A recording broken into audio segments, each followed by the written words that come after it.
নমস্কার দর্শক বন্ধু, তৃপ্তির রান্নাঘরে আপনাদের সকলকে স্বাগত জানাই। আশা করি সকলে ভালো আছেন, আমিও ভালো আছি। আজকেও আবার একটা রেসিপি নিয়ে চলে এসেছি। আজকে যে রেসিপিটা করব সেটা হচ্ছে পাঁচমিশালি তরকারি। দেখুন, এখানে বরবটি নিয়েছি আমি 4-5টা বরবটি আমি এইভাবে কেটেছি। আচ্ছা, এখানে কয়েক ডাল ফুলকপি নিয়েছি, এখানে মূলো নিয়েছি, একটা গোটা মূলো নিয়েছি, আর বেগুন নিয়েছি, বেগুনটা একটু বেশি নিয়েছি। বেগুন নিয়েছি দুটো ছোট ধরনের, আর তার সাথে অবশ্যই কিছুটা আলু দেবো, আর সাথে আছে একটা টমেটো। একটা টমেটোকে হাফ করে রেখেছি। তো আমার কড়া বসে গেছে, কড়াতে তেল দিয়ে দিই। দেখুন, তেল দিয়েছি, তেলটা গরম হয়ে গেছে। তেলের মধ্যে দিয়ে দিচ্ছি পাঁচফোড়ন।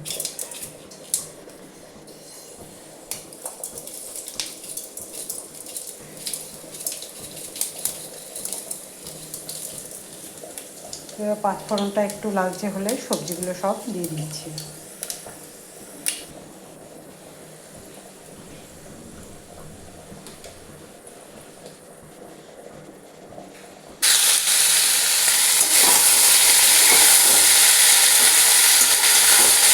খুব ভালো করে এগুলো ভাজবো।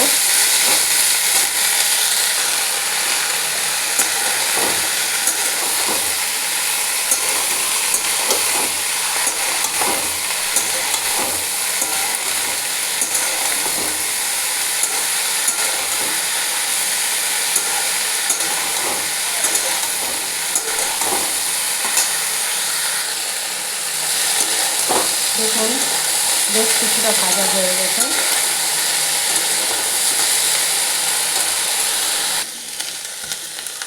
দেখুন, আন্দাজ মতো নুন দিলাম, হলুদ দিলাম, কাশ্মীরি লঙ্কা দিয়ে দিলাম। এবারে এইটা দিয়েও একটু নাড়িয়ে নিচ্ছি।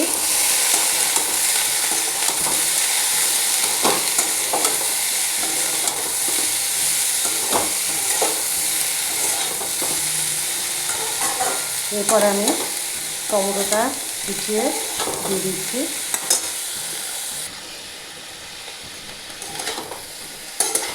এবারে একটু গ্যাসটা কমিয়ে ঢাকা দিয়ে দিচ্ছি। আমি এখন জল দিচ্ছি না।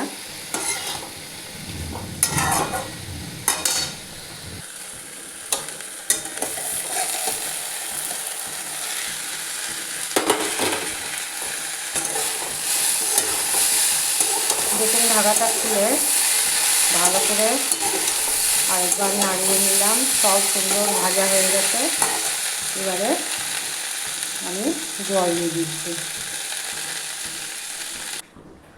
দেখুন, আন্দাজ মতন জল দিলাম, আর ছোট্ট 4 চামচের 1 চামচ চিনি দিলাম। এবারে কতগুলো কাঁচা লঙ্কা দিয়ে ঢাকা দিয়ে দিচ্ছি। দেখুন, 4টে কাঁচা লঙ্কা দিলাম। এবারে কাঁচা লঙ্কা দিয়ে আমি এবারে ঢাকা দিয়ে দিচ্ছি। বা আলু, মূলো এগুলো সিদ্ধ একটু বেশ কিছুটাই বাকি আছে। দেখুন, একবার ঢাকাটা খুলে একবার দেখে নিচ্ছি।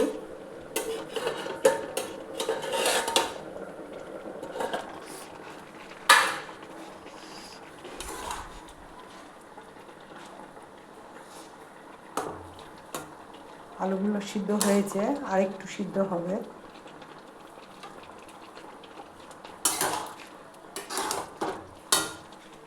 আর জলটাও একটু মরবে। আলুটা পুরোপুরি সিদ্ধ হলেই জলটা মরে যাবে, তাই আবার ঢাকা দিয়ে দিলাম। দেখুন, ঢাকাটা খুলছি এবারে।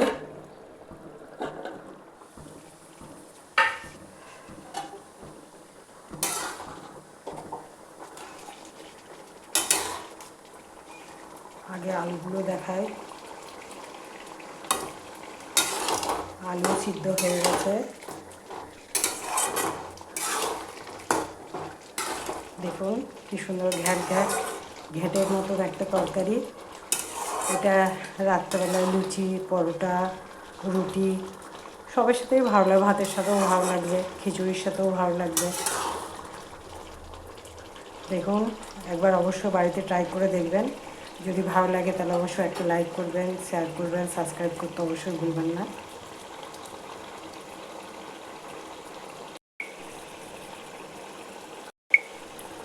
দেখুন দুপুরে কি সুন্দর একটা সব কিছু দিয়ে একটা ঘ্যাটের মতন তরকারি করলাম।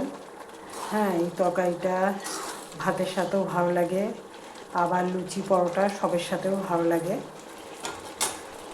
দেখুন কি সুন্দর লাগছে।